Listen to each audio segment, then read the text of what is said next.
Where your treasure is, there will your heart be also. God has given us unlimited treasures in His Word. Every time we open it, we can discover a new treasure or admire an old one. What will we find today? Here's Carla Early with Treasure Hunt in the Word. Lots of important things in the Bible happened on a mountain.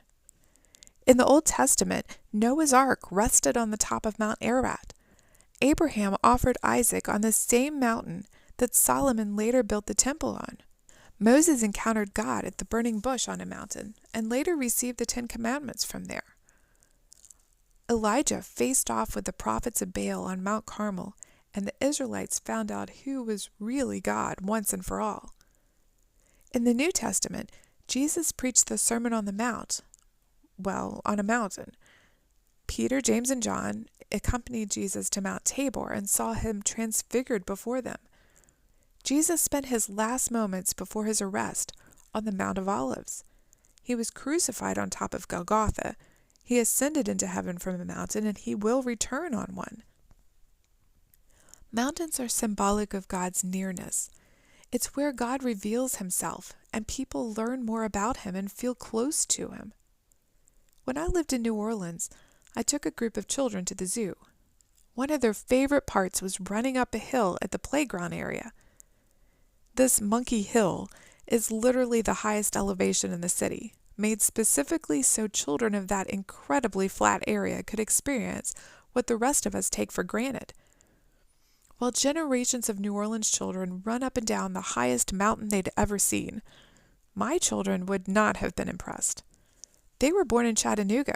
We vacationed in the Smoky Mountains.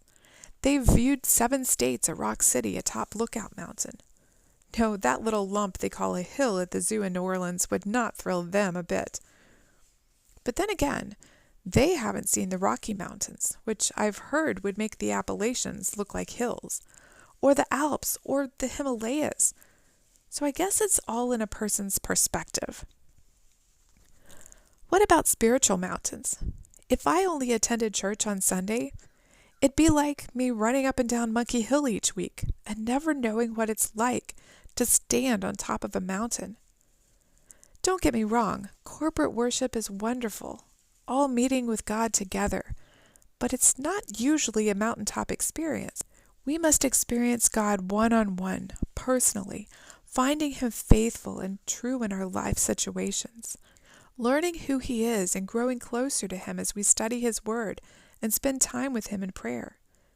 Then, sometimes when we least expect it, we'll walk with Him into a clearing and realize we're at the top of a mountain, looking down into the valley, seeing the beautiful vista God has put together of our lives, seeing His plan from His perspective.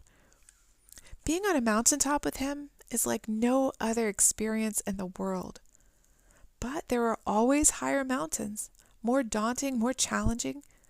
But each time we climb them with Him, we're closer than ever.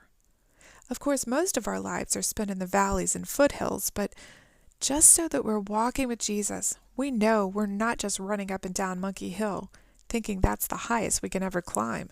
You can contact us at treasurehuntintheword@gmail.com. We'd love to hear the treasures God has given you through His Word. You can listen to other episodes on our website, which you can find in the description below. Thank you for listening, and remember, where your treasure is, there will your heart be also.